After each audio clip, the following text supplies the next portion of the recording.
Well, it's that time again, that time when we saunter into our favorite virtual bar, slide into our favorite virtual booth, and strike up a conversation with some of the most interesting people around, which, when you're dealing with us three, that doesn't take a whole lot. Pretty much anybody besides us. Anybody but us is more interesting. I'm joined by Greg and Ken, and I'm your host, Chris, and this is Three Pastors Walking to a Bar. What's going on, gentlemen? Mm-hmm. Wow. Cat got you done? That was my last sip of coffee. So That was deep. That was very deep. Nothing. I'm excited for today. Are you? Yeah. Mm-hmm. Yeah. I've lived with this woman for 52 years and almost 53. And I still get choked up when I think about what she went through. Well, you're not going to do a whole lot of crying today, are you? I might. We're not going to record this. I might. I'm already tearing up. If we're just going to be crying the whole time, thank you, Ken. I'm not recording this. I already have my Kleenex. That's not true, though. You guys know I'm known for being a big softie. Mm-hmm.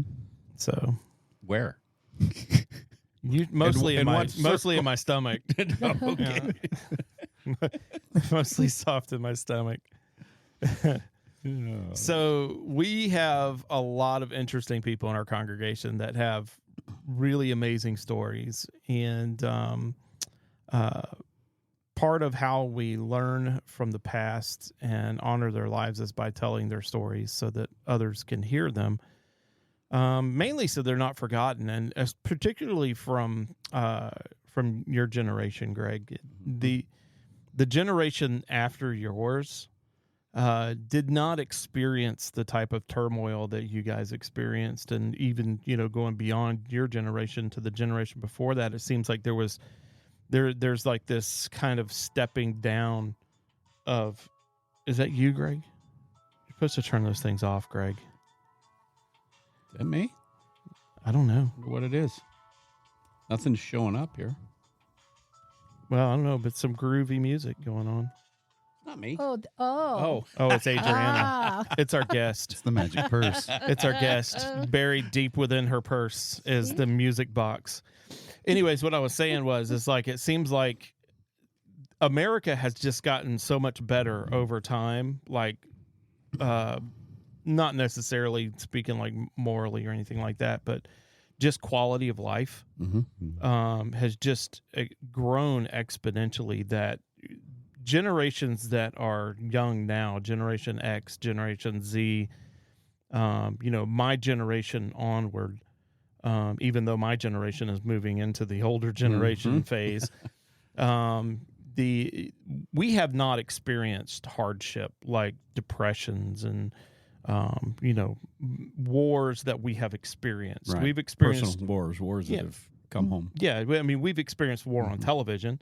But, we've never experienced it. I think the most kind of tumultuous thing that I've experienced in my lifetime would probably be 9/11.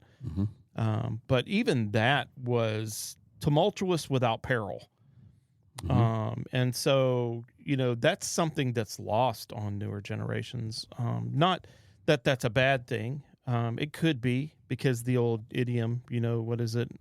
Hard men make easy times, easy men make soft times, soft men make hard times, something like that. Still thinking of, that the only thing that man has learned from history is that man has learned nothing from history. But the history is what makes us who we are today. Yeah. And we're losing that. They're not teaching it in schools, colleges, They're teaching selective history, that's for sure. Yeah. It's the history that they want you to know. Yeah. And what they're teaching in many cases is changed. It's not the truth. Yeah. It's not real. Yeah, so whenever we hear a good story, we try and put it out there for people to know. We did this quite a while ago, back when we did it with Joe Steinglin. That was an interesting interview. Some great stories. Yeah. That guy's been through it. That's right. Vietnam and shrapnel and the whole bit, on the boat. Right. Yeah, that was a great story. And just thinking that, out of all the people that we have in our church, we just have so many people out there with just really interesting stories. Mm-hmm. So if that's you out there today, you have an interesting short story to tell, you should probably send that to 3p@athelbaptistchurch.org. And if Ken decides to use it in one of our podcasts, Here it comes, ladies and gentlemen. Could be the proud recipient of the now world Drum famous roll, please. 3P coffee mug. Yeah. Man. It's a thing. It's a thing. We should feature that on the webpage so that people can really get the full impact of what that means. Probably. Ken has been having to just block Joe Biden because he's been calling nonstop. Yeah. Trying to get his hands on a mug. And we're just like, no. No. You have to be, Joe, come on down. Let us interview you. Then you can have a mug. Yeah. You don't get to have a mug just because you're president of the United States. Hello. Can't just buy your way to that thing. No. You got to earn You that, got to man. suffer in the hot seat for a while. That's right. Hot seat. We are sending one to Trump, though. Yeah. He's already had his. We've already mailed his. Yeah. Yeah. We figured he'd need it while he's sitting in court. That would be classic, wouldn't it? That would be hilarious. Oh, Sitting there, him at his table, and with his 3P mug. We got to Photoshop that in there somehow. it'd go viral. What's 3P? What's What is 3P? 3P? Oh, yeah. Just 3P. What is that?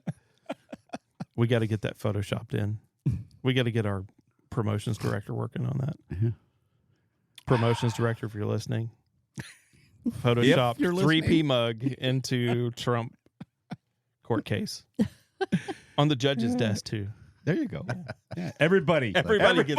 Everybody gets one. You get one, and you get one. So Except Oprah.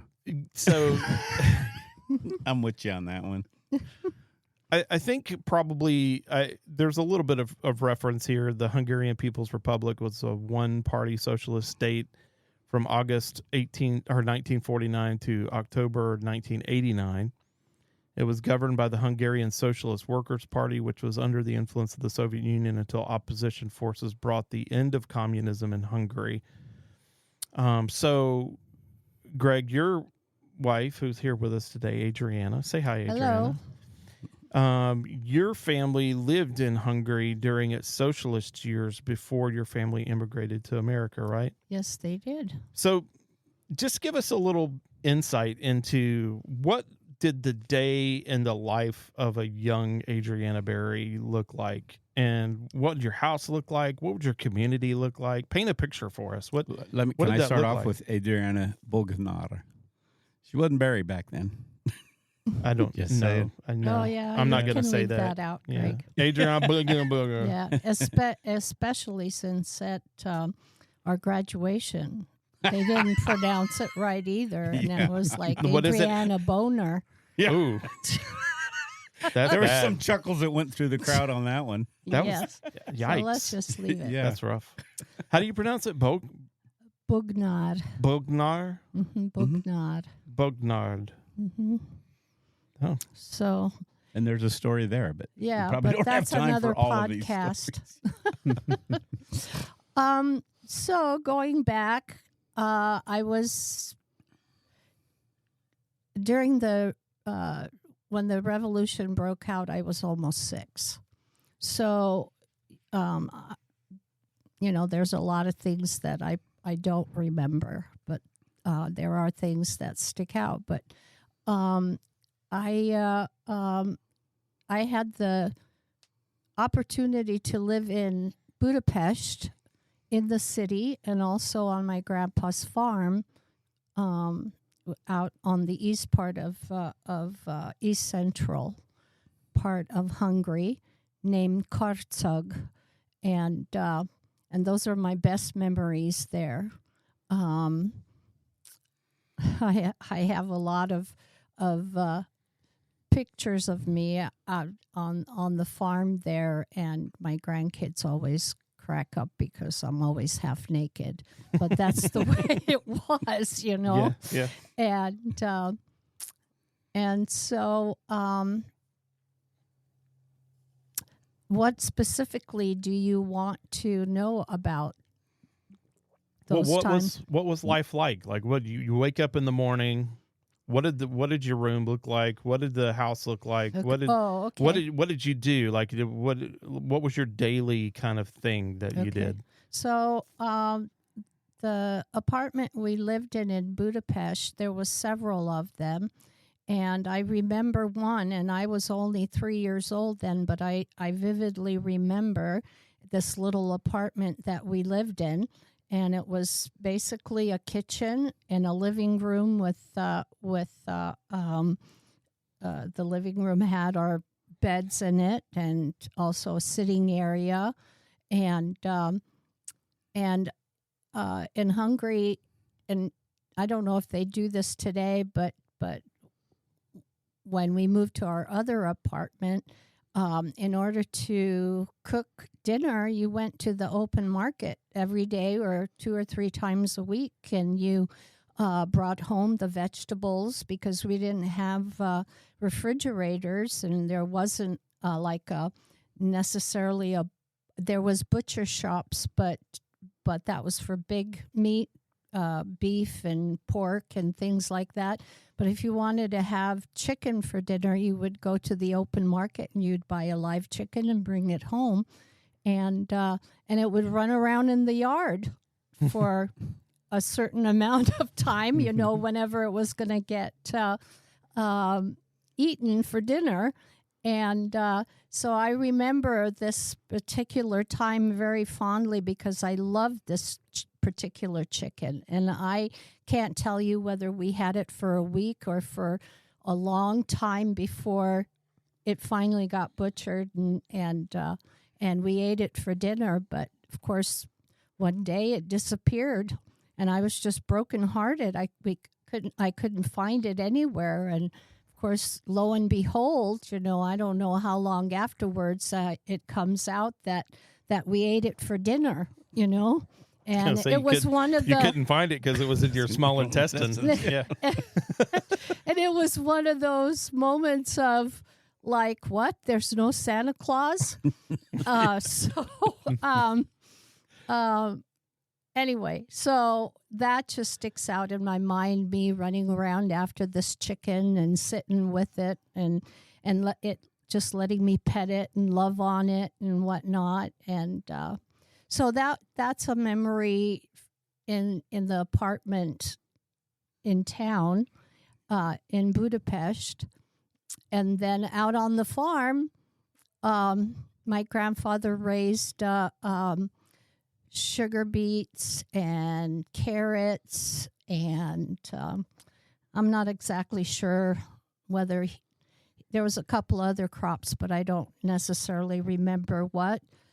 But he also raised sheep, and I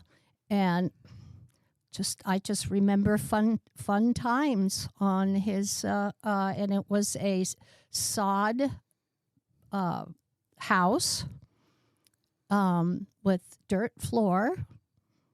One corner of it had, imagine an old milk bottle in the corner that was gigantic, with the seating around the edge, and that was the stove. We baked bread in it. We heated the house, and I just remember so much fun to have our baths outside in a wash tub, and then we'd be hurried inside. And we would sit around that seating area on the stove, not stove, but a heat fireplace, fireplace for lack heater of a or better whatever, word, yeah. because it was all warm and cozy and stuff. And it was a dirt floor farm, and I remember that my grandmother washed it whether it was her or some of the cousins, the older ones, they washed it every day so that it wasn't dusty. So if you can imagine washing a dirt floor, you had to be really careful that you didn't make mud out of it, but you got it damp enough so that it kept the dust down. So the washing, that's funny. So Yeah. The washing of the dirt floor was primarily just to like wet it so it wasn't dusty. So it That was wasn't. So it wasn't. they weren't like scrubbing it or anything. No, Yeah. it was just wetting it down and not making mud out of it. And we would have during the summer, we would have our meals outside. We always had a cook stove, not like a regular stove, but whatever it was made out of, bricks or an open fire, because a lot of the meals were able to be cooked in a cauldron that hung over an open fire pit, and we ate outside. And there was lots of was horse and cows and sheep and dogs, cats. I remember a really, really bad weather at one time, and it took the thatched roof off of the barn. Oh my! And just a lot of what my grandfather had to do, and the family had to do to gather more reeds to replace the roof. And then there was the building of a new barn, and it was all sod bricks, and it reminds me of Exodus, the Jews having to trample straw and mud all together to make bricks out of it, and that's what it was made out of. And the new barn was beautiful. Now I look at it in pictures and go, what was so beautiful about it? But at the time, and then there is a story that I have to relate because and this was close to the Hungarian Revolution. That was the summer before the revolution, and so which was in 1956. 1956.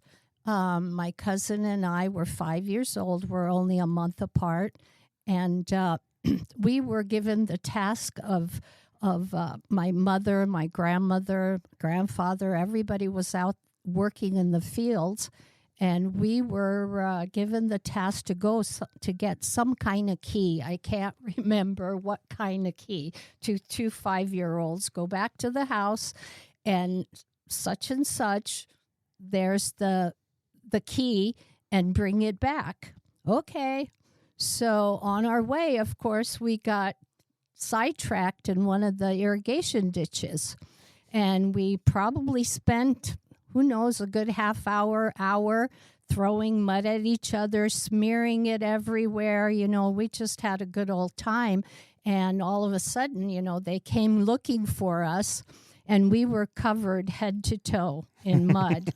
And I remember they left us like that until that evening, because they were just too busy. And that evening, they had us soaking in the river, which was pretty chilly, but we had to sit there and lay in it to soak all the mud off of us. And it was not pleasant at the time, but the rest of it was a lot of fun, well worth the pain afterwards. It's funny to me because you hear people all the time, and you see them on Facebook sometimes too, of the older generation, and kind of bemoaning the state of affairs of kids in today's society, where they're just kind of like in their rooms and they're playing video games and watching TV, and they'll never experience the simple joys of getting covered in mud. And at some level, you think, well, that's just the way they are. But then again, it's like you have very fond memories of very little. Yeah. And you didn't have that excess like people have in today's society. But you look back on it and you just have really good memories of that time period. Yeah. And I have to say that I'll squeeze in, I won't say the whole stories or anything, but things like we didn't have hay bales like you see here, all baled together. They were just stacked up in big Haystacks. Haystacks, okay? And we loved being on top of the haystacks, and especially when we were watching the sheep and stuff. And I remember getting some old rags, clothes, and whatever out of the barn that nobody was using anymore, and taking one of the lambs or something and taking it up on top of the haystack and dressing it up, and then letting it loose between the sheep, and they would scatter 100 different directions. Who needs Barbie? You had yeah, we didn't have Barbies. And we didn't have much in the way of dolls, but we had corn cobs and corn silk and sticks to make dolls out of the hair was the corn silk, and we would find rocks for eyes to stick in the corn cob and stuff like that. And I even still have a little piece of cloth that's got like 2 holes in it. It was a coat that I made for one of them. Keep them warm. Yes, So things like that, and collecting rocks. There was a lot of rocky areas there on the farm, and it had I don't know what kind of rock it is, mineral it is, but it was very, very shiny. It looked like it had silver, all over it, and we would collect it and trade it. There would only be like 3 of us usually at one time, but we would trade it like, I'll give you 2 of these for one of those, or you guys are whatever. making your own currency. Right, right. So kids are not allowed to be kids today, it seems like, because everything is dangerous. And it's sad because they miss out on all this imagination and fun stuff. Yeah. So that was kind of life on the farm. And in Budapest, the things that we did was we would go to the Castle District, which is across the Danube on the side of Buda, because Budapest is 2 cities, and they are connected by bridges. And Pest is the industrial side, and Buda is the out in the country kind of side. And the Castle District, which houses all the past kings and of Hungary. The things that were preserved there, we would go visit and spend Sunday afternoons. There's big public baths. Hungary has more hot springs than I can't remember now. I'm not going to say in the world than any place else, but it has a lot more than its fair share. And it dates back. The area dates back to Roman times. That area was used by the Romans, and they set up a kind of like a resort for themselves, summer resort. And there still remains there from some of the baths and things like that are left there. So we would go to the baths and swim. And in my lifetime of 12 years there, I don't remember ever being in a pool that was cold. You guys swim in a cold pool, and there we're always swimming in either warm or hot because of all the springs. That's the only way you should swim. And other than that, I remember fond memories of my grandma taking me to the Danube, and there's all along a long stretch where all the bridges are. There's steps that goes down to the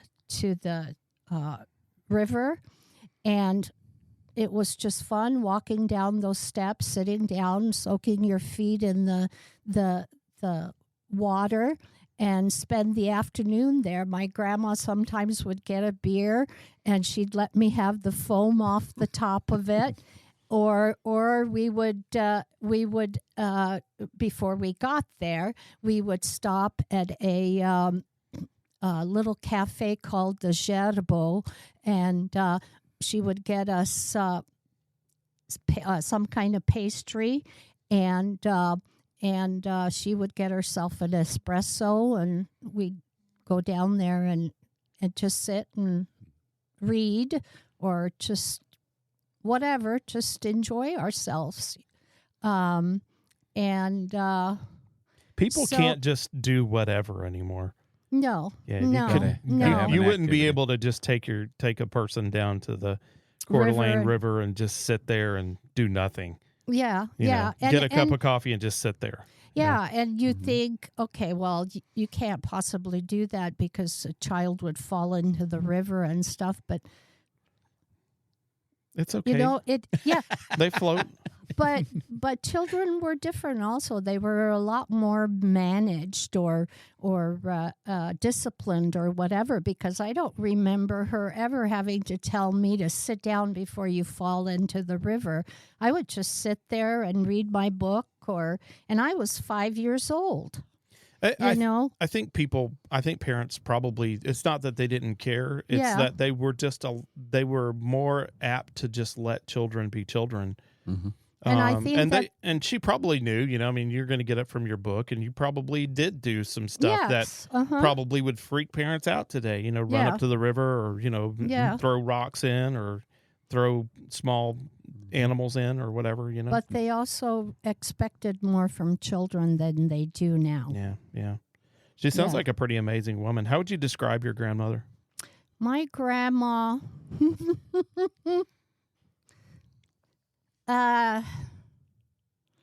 she was a very, very strong woman, but very whiny.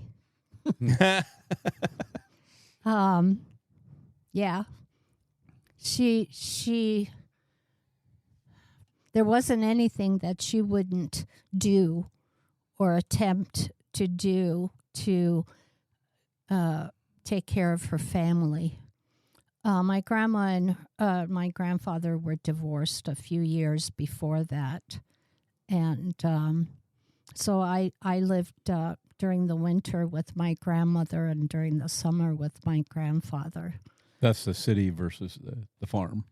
Grandpa was out on the farm. Yeah, Grandma was right. in the And city. Grandma he was living in the city. In the Yeah. city, and so I went back and forth, and that's another thing that was really a lot of fun was the train rides back and forth to when I'd go visit either Grandpa or I would my grandmother had 8 brothers and sisters. My grandfather had 9, and so Wow. I would get to go visit.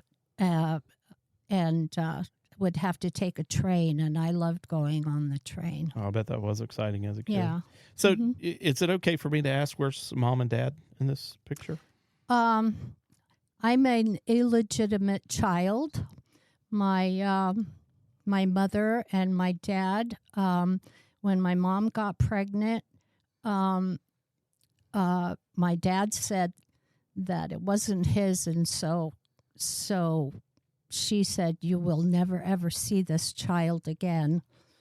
And she stuck to her word. And so they went their separate ways. And And so I didn't get to meet my dad till I was 34. Wow. And that's another whole other podcast. But anyway, so my mother, as you could tell, I haven't mentioned her very much because she was the breadwinner. She took care of grandma and grandpa per se, and they took care of me while she was working. And so Taking care of all them people, that was pretty much her life, was just work. yes, that was my mom's lot. That did not change when they came to America. No, because she wasn't married.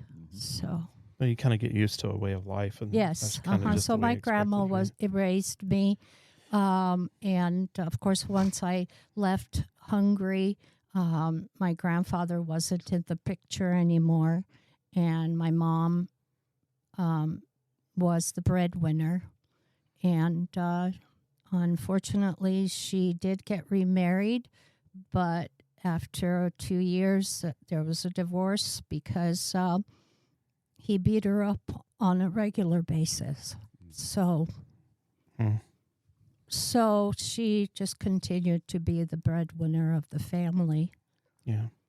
Did you have a sense of when you were living there in Hungary? I suppose it's the only life you knew, but did you have a sense of any of the oppression from the government, how socialism was? I didn't until I got the revolution started, and which was very short. Well, it was only like 2 weeks, but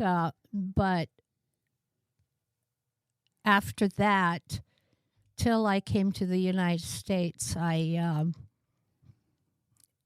the conversation was daily of what I can say and what I can't say, and who I'm talking to.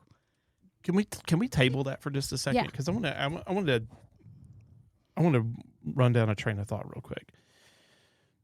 I think there's a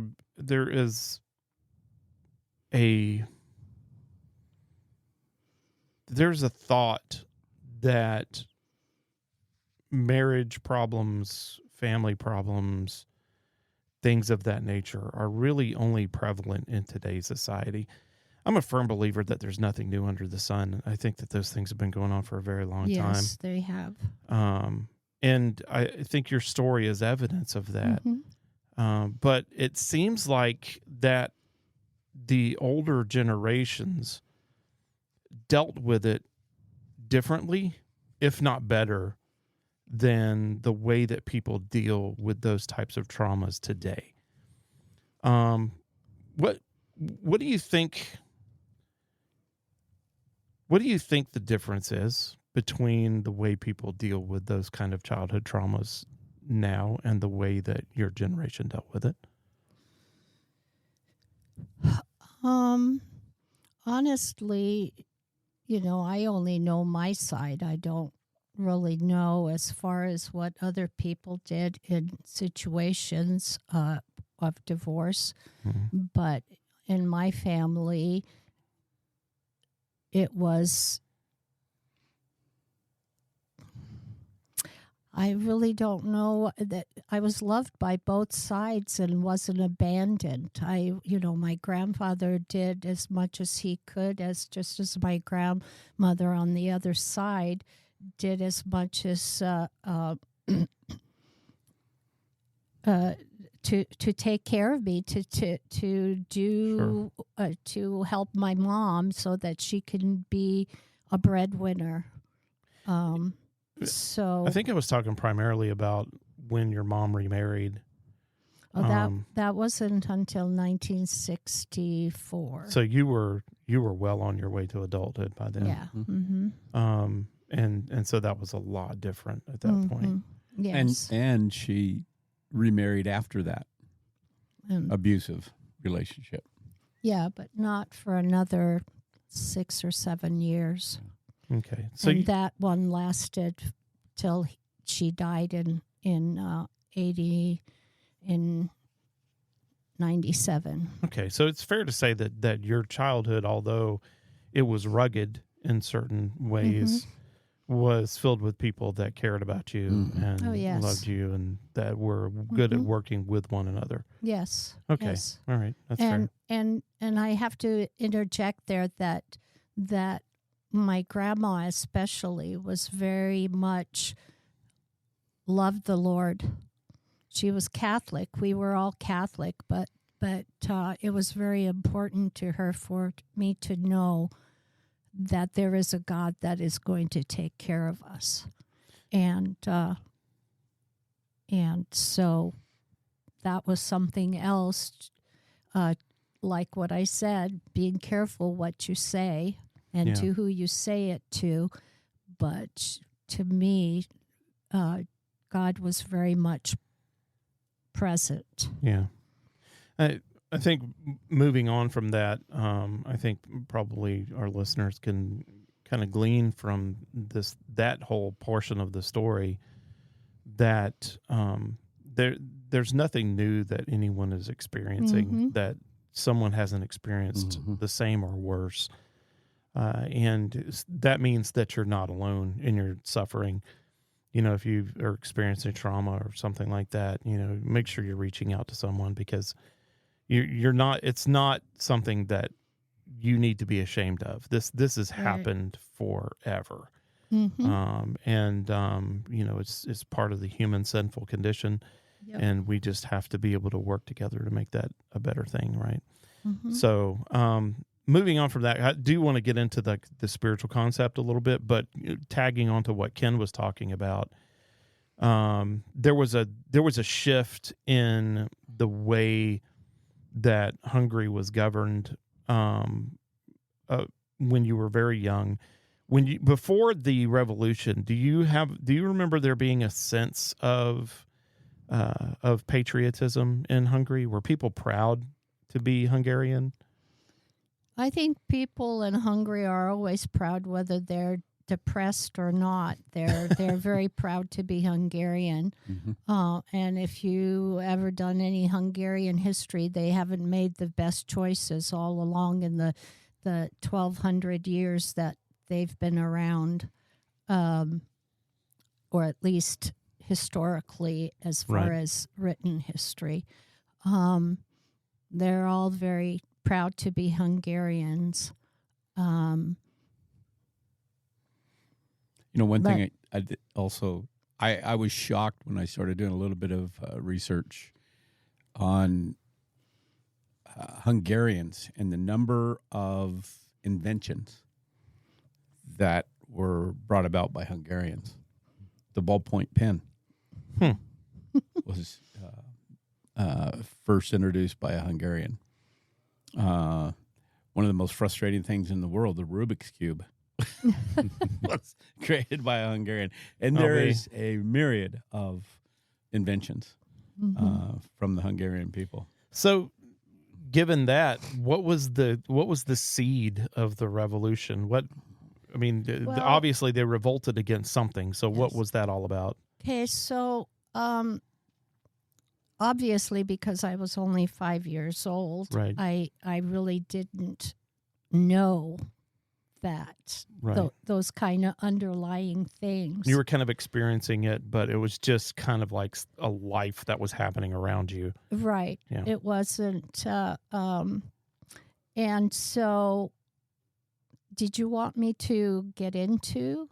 Yeah, Okay. yeah, nobody. I can't imagine that we have a listener out there that has a clue as to what the Hungarian Revolution was all about, Okay. because that's So- important to your story. Is Right. how that affected your life. So now that I have 20/20 vision, and I'm not 5 years old anymore, basically what it came down to is all along,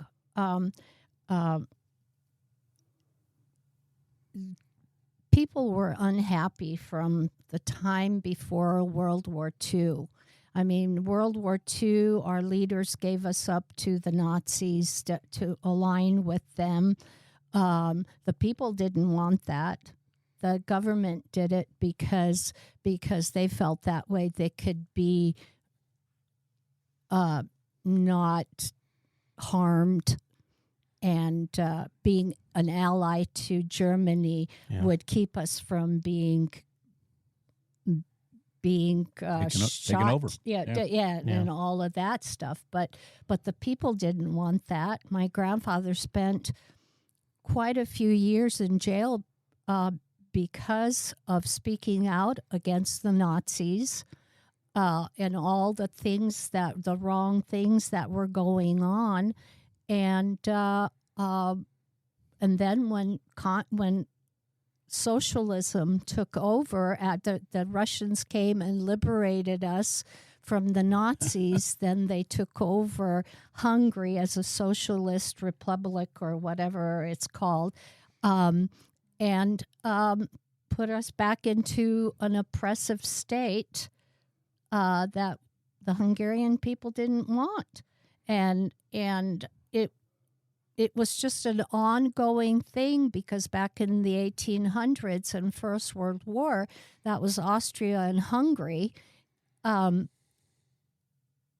Hungary didn't want to be under Austria, so if you look back on Hungarian history, they've been conquered by a dozen different nations, but she has always won her independence at one time or another, just to fall back into some other country taken over, form of oppression. Yeah. But Now, that was also a lot of it their own leaders' faults. They're were not very smart in a lot of things. Now, Hungary is southeastern Europe, right? Is that correct? It's actually Central Europe. Yeah. So it's more like right smack dab in the middle, in huh? the middle of Europe. Yeah. Okay. And while before the World War One, part of Poland and Czechoslovakia, now it's the Slovakia, and the other one is Czech Republic. Yugoslavia, Romania were all part of Hungary. And during First World War, I can't remember what treaty it was. Anyway, there was a treaty that broke Hungary up into all those different parts. And so she's this little 10 million people in the middle of Europe, mostly plains,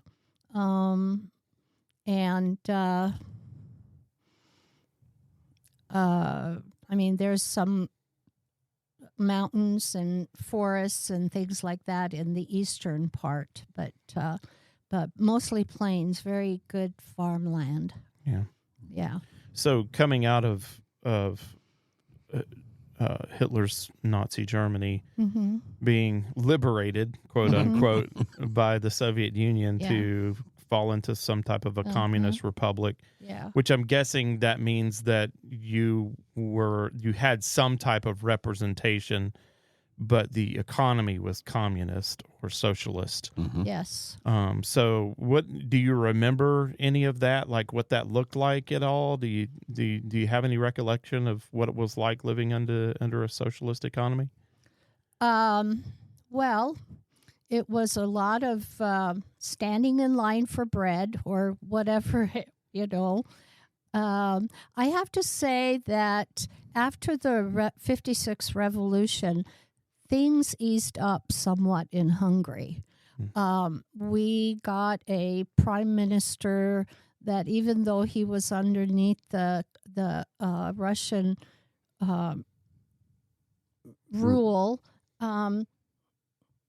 he was a lot more lenient than, let's say, Ceausescu in Romania. The person that ruled Romania.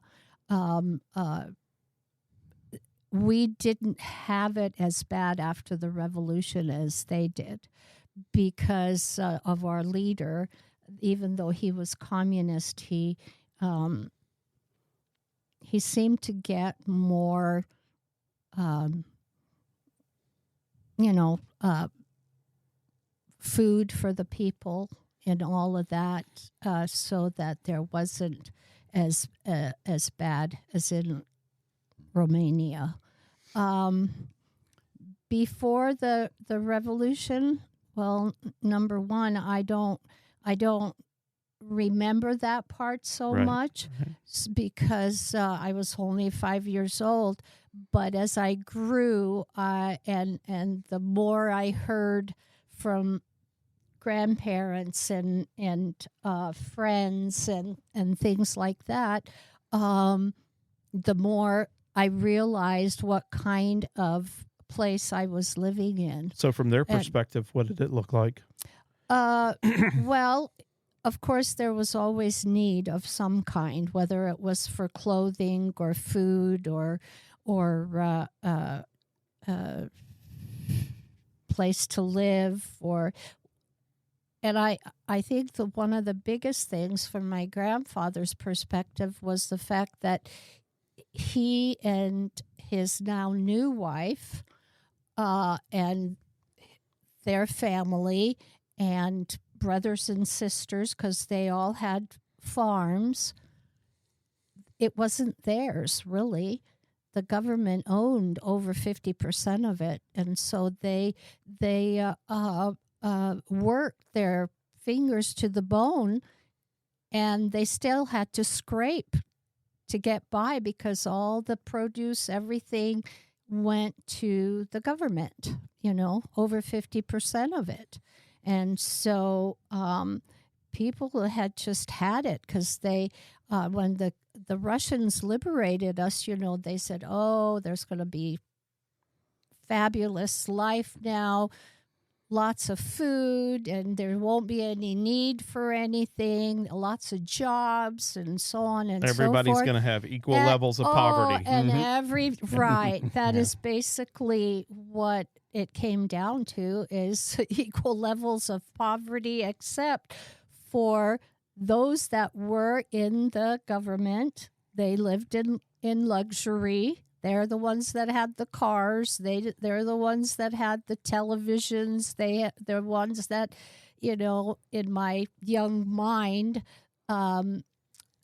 they're the ones that got first choice of everything. Going to the doctor, going to the doctor, you could sit there all day waiting to see a doctor, and if your turn never came, then you came back the next day. It wasn't. Or you had to come up with some extra cash. Oh yeah. To that yeah. get in. Everything was about if you had the money to bribe somebody so that you could get first place or whatever is the way of life. Yep. Move up in the line. Yeah, and churches were open, especially after the revolution, but the government told them what they could preach and what they couldn't. So I'd like to put in a plug for a book. Mm-hmm. It's called The Bridge at Andow. Mm-hmm. And I was going to bring it with me. I forgot. Forgot it. Okay. By James Michener, and he was there. And it was during the Revolution. And it really puts a real good narrative on what was going on before the Revolution, during the Revolution, and after the Revolution. So it's probably one of the best books I've ever read regarding Hungarian history. But it was just a slice of time. But very, very well written. And it gives you an idea of, the revolution was ugly. It was deadly. And probably isn't the time or place to discuss a lot of stuff that went on. But it really opened my eyes, because I would be sitting there reading it, looking over at Adrienne going, my gosh, she lived through this. Now, thank God, because she was young, it didn't have an adverse effect on her. But she also has a story about her mom and her grandfather that were running running guns for the resistance, so to speak. Why don't you tell them that story? Okay. So the revolution had broken out. It started in an area of a college where the young people were just had it, with all the promises that have been made, and nothing was materializing. And they, one thing led to another, and before too long, they were, storming the. You have to understand that I did not do this really big study on everything, and so I don't remember names and places and all of that.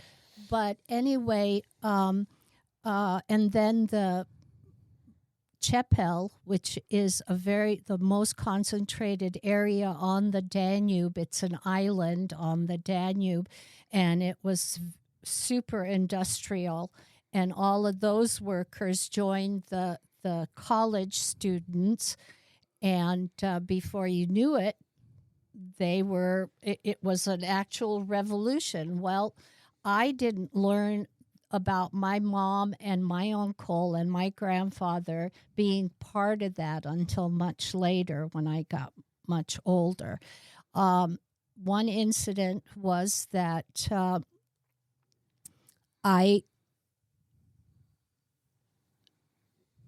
some officials turned up at our house, and our house in Budapest was a kitchen, a pantry with a sink, and two big rooms. One was my grandmother's room, and it was a sitting room, but also had a bed. And then the other room was my room, and it had, both of them had coal stoves in it. And so I just remember now, I was almost 6 years old, a month away from being 6 years old. And I was put on the bench in the kitchen that usually held just stuff, for the kitchen. It's one of those things that it's a bench-like thing, but the top comes up. And my grandmother said, I want you to sit here, and no matter what happens, do not get off the bench. Stay sitting on the bench. And so these officials showed up, and my mom and my uncle and my grandmother were there. My grandfather, I don't think, was there, now that I think about it. But they started asking about what my mom and my uncle's been doing. And, and I can't remember necessarily the conversation. All I remember is that my mom was very outspoken, just like my grandfather, and they started slapping her around. And of course, the whole time I'm crying. I'm sitting on the bench, and I'm crying, and I realize that they're looking for something, and so they go and ransack the whole house. But the only place they did not get me off the bench and look in the bench. Well, evidently in the bench was a bunch of rifles that my mother and my uncle had managed to secure for some of the people that were part of the resistance. I'll be darned. And I didn't, find that out until way after I was much older. And mostly what I remember is my mom getting beaten up by a bunch of people looking for stuff. And that was the beginning of it. I know that my mom and my uncle seemed to have disappeared after that. What I remember mostly is my grandma and I by ourselves. We would, even during the fighting, we would go and try to procure some food, bread or whatever it was, because at that time you didn't have a refrigerator. You had an ice box, so you had to live day to day as far as going to the market. And there were some areas where you could go and still people were bringing their goods, even though there was a lot of shooting and fighting and so on and so forth. And going with my grandma and seeing people laying down on the streets, which now I know were bodies. At the time, I couldn't understand why people would. Yeah, why are they all over sleeping on the street? You have to understand that a lot of it was concentrated on in a certain area, a certain amount of Budapest, and on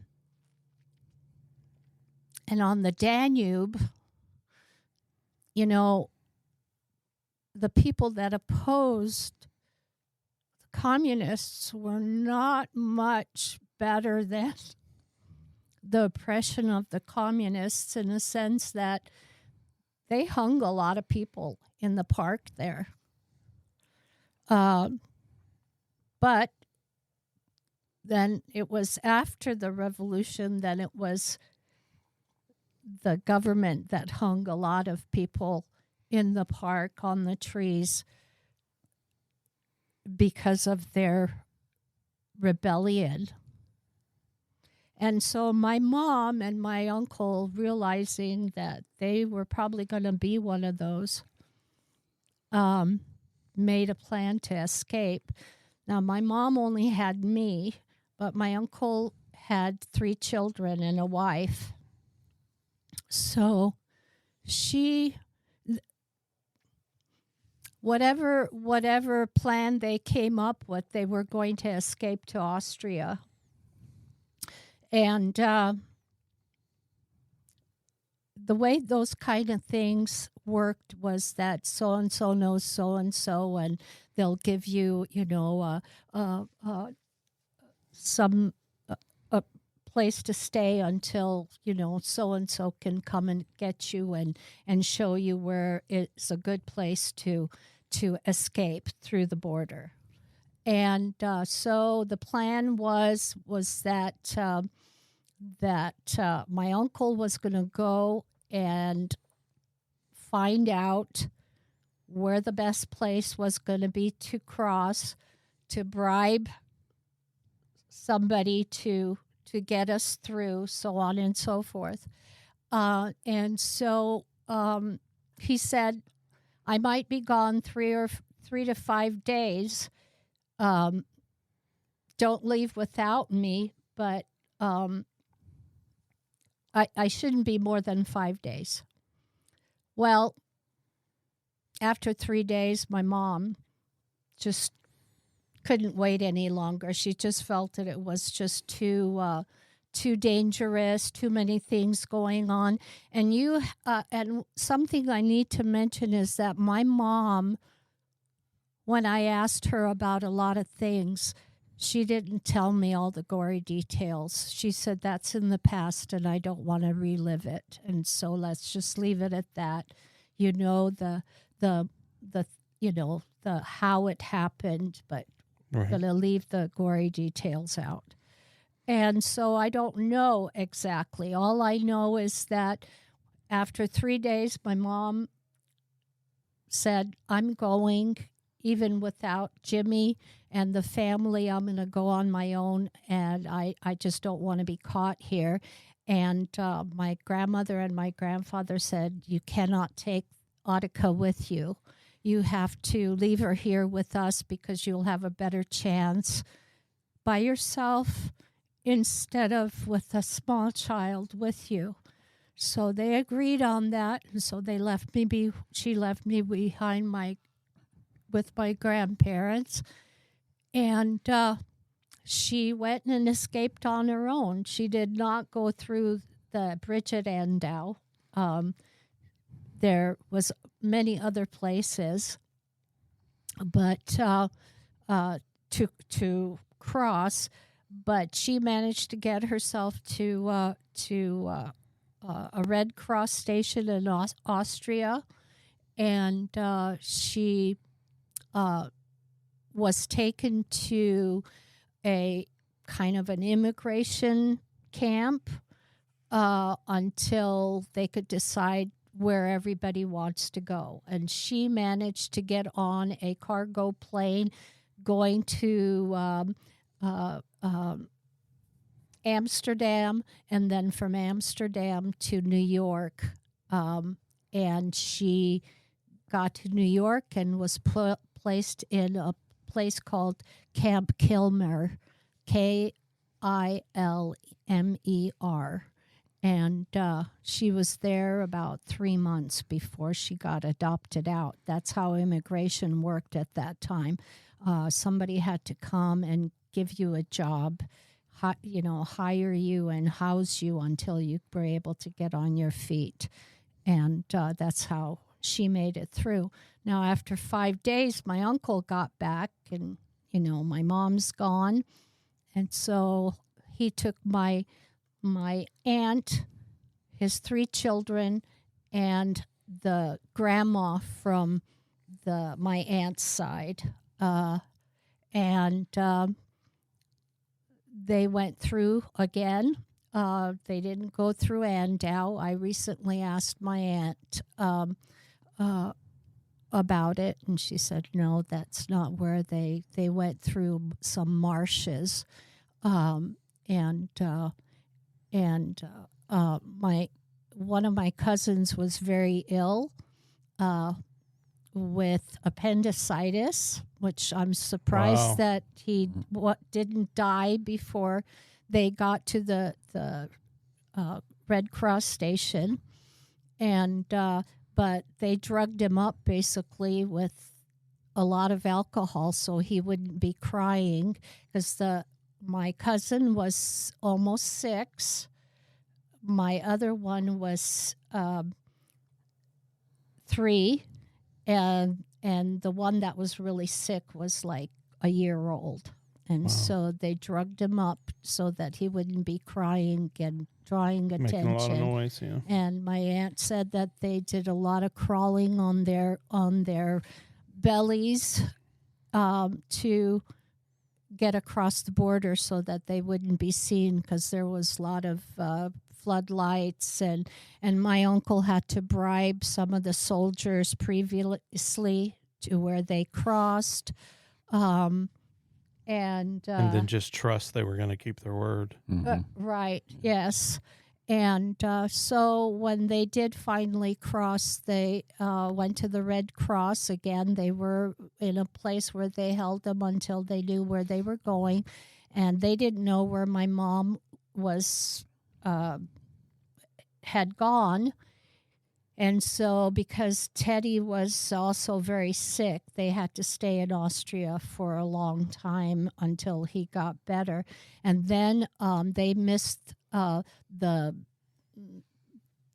ship that was going to America. So they went to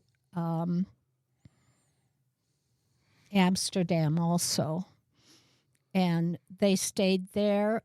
They were going to stay there, but I can't remember now what the reason was, but maybe they were only accepting so many refugees, and so they missed that number, and so they caught the next ship over to New York and wound up at the same refugee camp, Camp Kilmer. And Wow.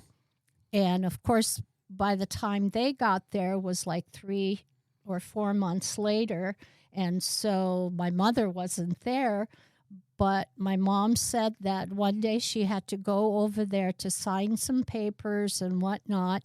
And while she was standing in line to get all this stuff taken care of, she heard this lady talking that sounded just like the my cousin's grandma, and her name was Tushy, and she did have a very unusual voice, and she said, "Oh my gosh, that sounds like Tushy," and so she went to explore, and it was her and my uncle and my aunt and the 3 kids. And so by that time, my mom had established a good job, and she had been in America already like 6 or 7 months, and even knew a little bit of language and whatnot. And so she procured an apartment, and so she adopted my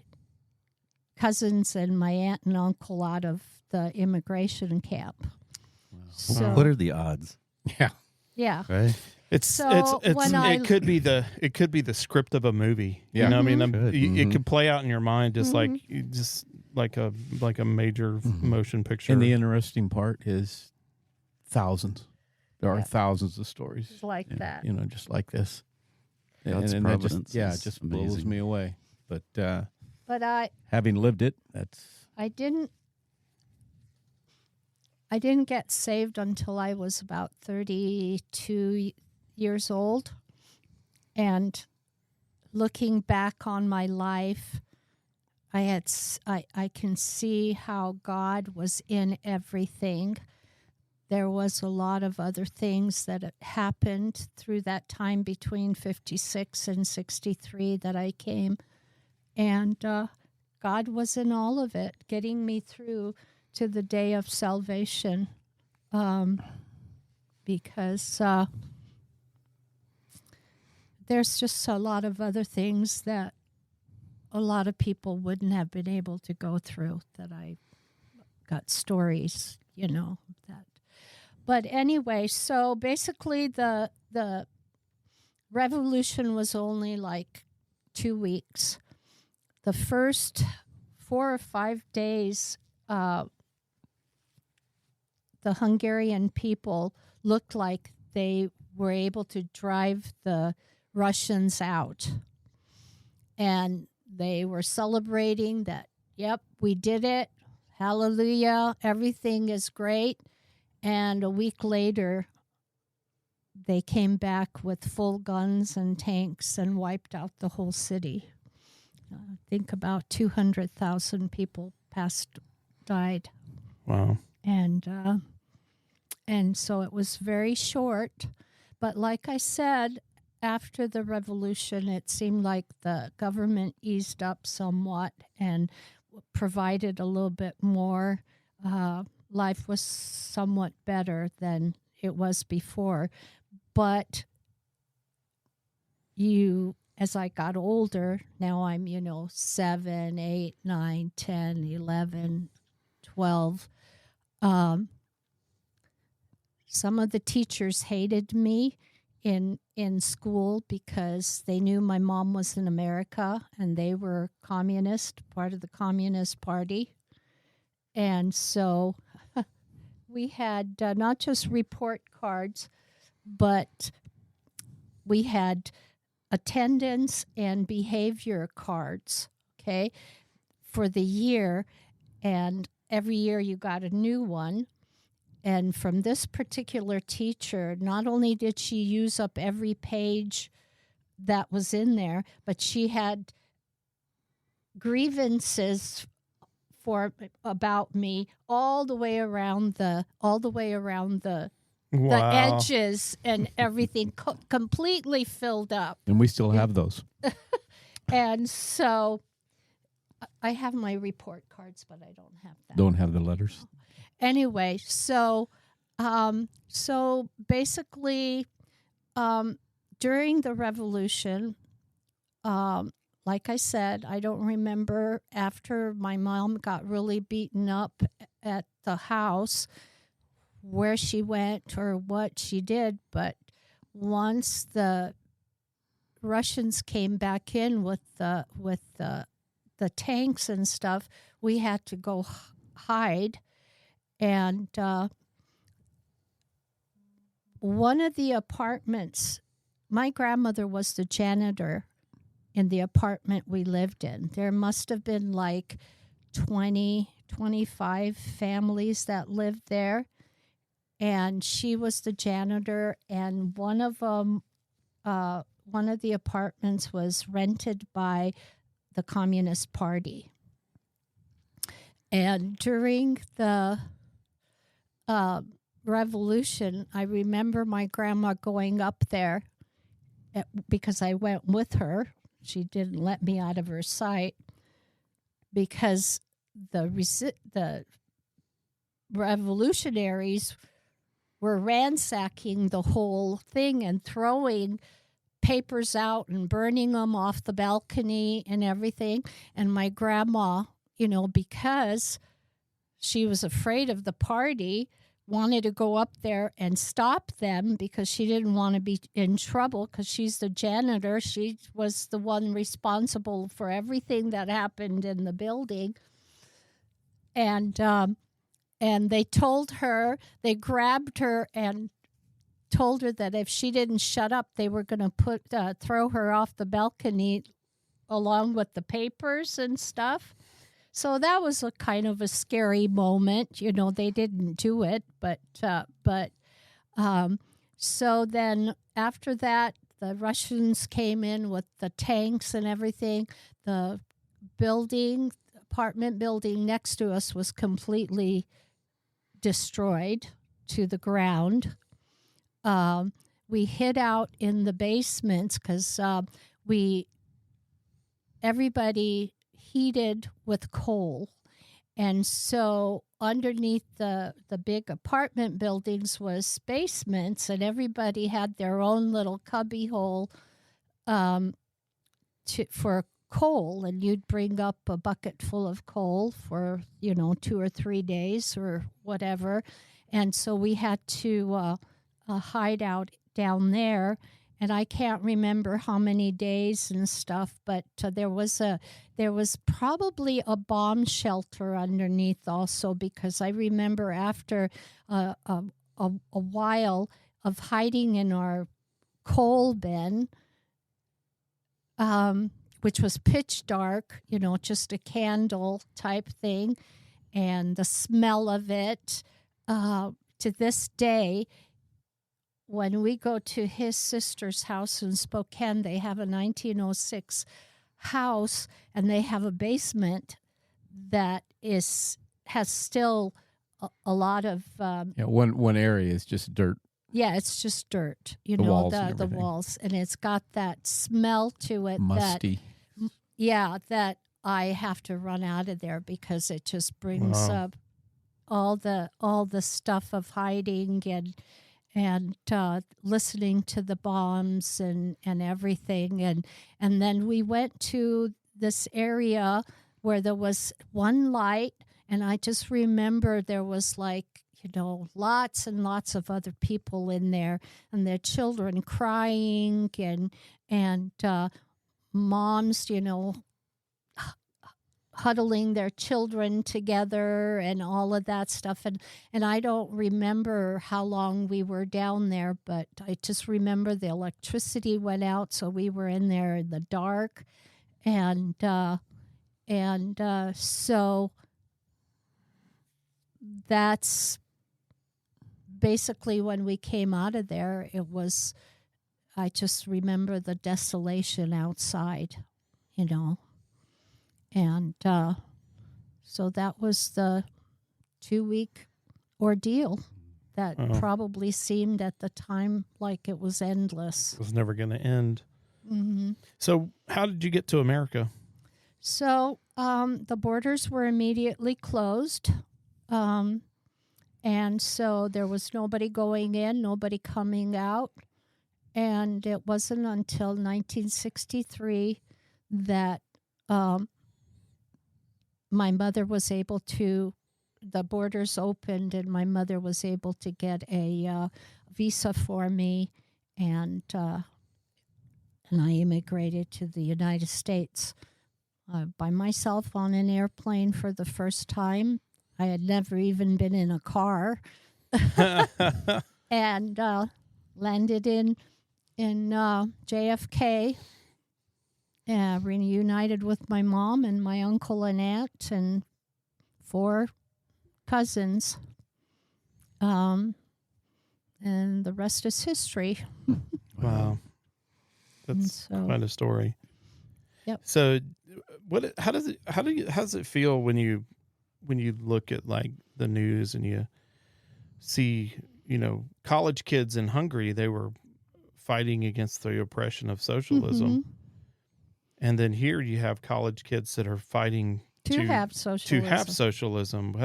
How does that make you feel? I feel sad for them. I've said many times I can't believe that I lived to see where America wants to be a socialist state, and my parents always said that America someday is going to fall from within instead of from without.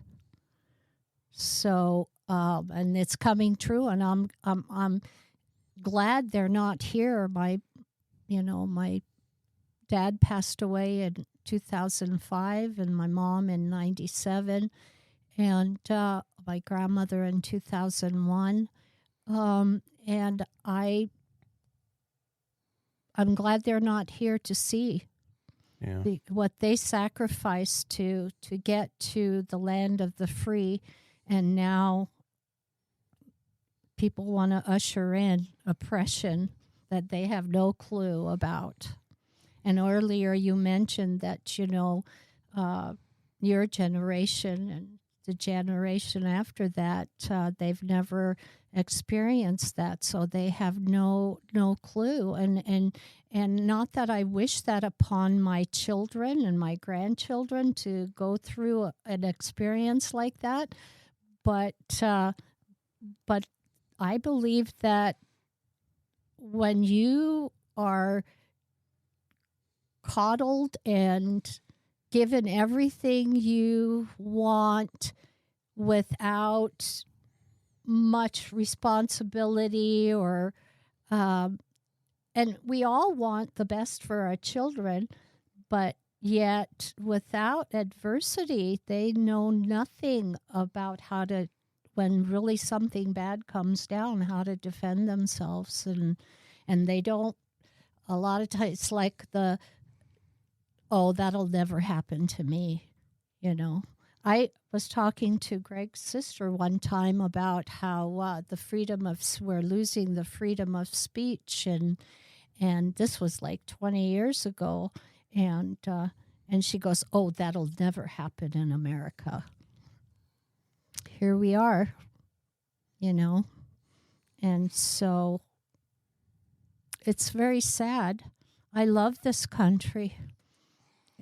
She has given my whole family a new life, not just physically, but also mentally and spiritually. Being able to worship and as we felt was the right way, and it's sad. I wish there was something I can do. I feel like the only thing I can do is just let people know what it's like to be oppressed, under oppression. And between that time of 5 and 12, when I came to the United States, it was always, whatever you heard in this conversation cannot go any further.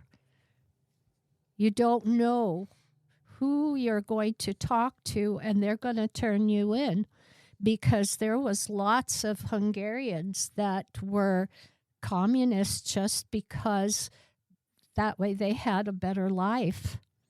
Yeah. If they joined the Communist Party, then they got a better life, more access to everything.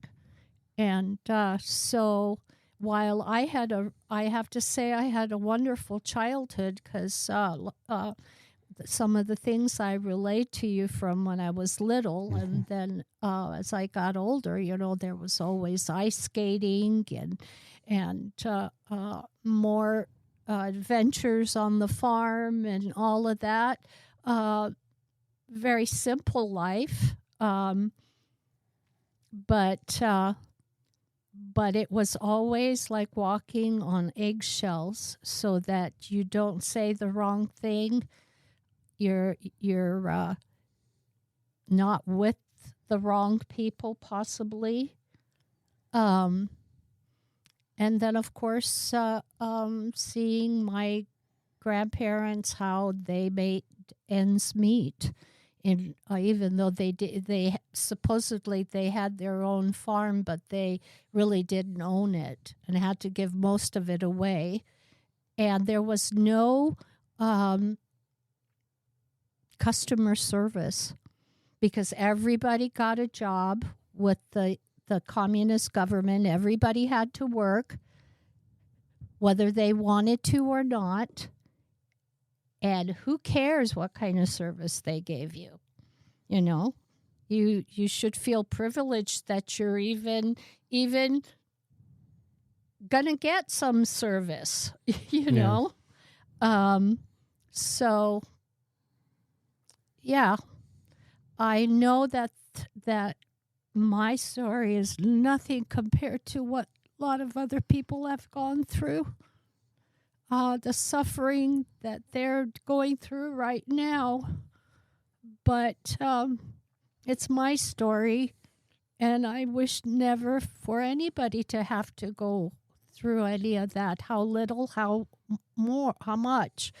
But yet I see God's hand in all of it. Yeah. And got you to America, and then we're exposed to Christ, and then got saved. Amen. Yeah. And I got to meet my dad, and that's a whole nother story in itself. And so a lot of adversities, but a lot of joy and peace and just abundance that I never in a million years would have thought would happen to me. Yeah. So, and then unfortunately you met Greg along the way. Yep. Yeah. There's a downfall to every story. Yeah. That was He's when a pretty everything. good guy. I think I'll keep him for a while longer. Yeah, he's all right. Yeah. Well, Greg. God got a hold of him and changed him into a new life, a new creation, and so that's made it easier. Yeah, yeah. If you'd like to hear Greg's testimony, you can hear it. We've got it recorded. It's on a podcast. You can find it on our website or on our podcast platforms. That's a good story. So, Greg, do you have any final thoughts? Not really. I mean, I have heard this story no less than a dozen times. It's as emotional for me because she's my wife, and to hear it. But it's one of those stories that needs to be told. Particularly today, Particularly today. My kids, my grandkids have all encouraged her to write it down and, put it in a book, so to speak, at least some sort of journal. And so we're still working on her to do that. We're going to buy her a recorder maybe so that she doesn't have to sit have down. her record it. And then Just driving down the highway, you can go, oh, yeah, I remember this story. But now we've got a lot of it Yeah. right here, right now. So We can probably make a transcript of that. yeah, Just have it automatically transcripted. that'd be That's great. a start. Yeah, and that's a that'll start. get you a good start, and then That would be wonderful. edit it from there. That is your job. Okay. So that's what I want to end with. Ken, Yeah. take care of that. Well, will Ken, you? other than adopting new jobs, do you have any other last Yeah. final words? Wow. I mean, if you're paying any attention at all, you just hear echoes in our current day of what happened back then and how things changed so rapidly, and the deception and the heartache and the misery that people went through. Man, it's just so, you just see it today in ESG, environmental social justice, governance, scoring, overreach into public, private freedoms in public places. We just need to resist that now while it's still small, while it still can be resisted, and stand up for our freedoms and get out and vote. Amen. Know who you're voting for and why. And if we don't stop this sort of thing now, there will become a day when it cannot be stopped. This could be your grandchildren's story. Yes. Yeah. I'd also like to put a plug in for the book, The Bridget Andow. It's just very concise. You know, it covers a period of time, but it's got a little bit of history and a little bit of backstory to it, and it really helped me to understand what Adrienne went through. When I read it and go, she was alive and living through this ordeal, and it's like she said, she left out the bloody, gory details. Well, James Michener doesn't. You'll see it firsthand what he experienced. That's The Bridge at Andow. Andau. And I have the book. You guys can read it. Was it If you made into a want. movie? No, No. I don't think so. not that I know. Well, Adrienne, thank you for coming in and sharing your story with us. Really compelling. And particularly in today's society, we need to hear these stories of the past and remember what it is that we have that we're fighting for. And as believers, as ambassadors of Christ, you know, our job never changes, but we are to be sympathetic defenders of the oppressed. And I'll just leave you with Psalms chapter number 9, verses 9 through 10. The Lord is a stronghold for the oppressed, a stronghold in times of trouble. And those who know your name put their trust in you, O Lord, have not forsaken those who seek you. So, thanks Amen. again for You're sharing very that with us. welcome, and thank you for having me. And I hope that a lot of people listen so that, possibly will change their minds about what they think of socialism. Yeah. Amen. Amen. Well, that about does it for us today. As always, thank you for joining us. If you have a comment or a question or an idea for an episode, send us an email at 3p@ethelbaptistchurch.org. Ken will receive that email. And if your idea gets used in the show, you could be the proud recipient of the now world-famous 3P coffee mug, coveted by Donald Trump and Joe Biden themselves. If you enjoyed this episode, please give it a like, share it with your friends, and subscribe so you don't miss any future episodes. And again, thanks to Ethel Baptist Church and its members for the generous support of this ministry. And again, thank you for listening. And until next time, remember the Great Commission: go into all the world, reach the lost with the gospel, and build disciples who can do the same. And with that, we are out.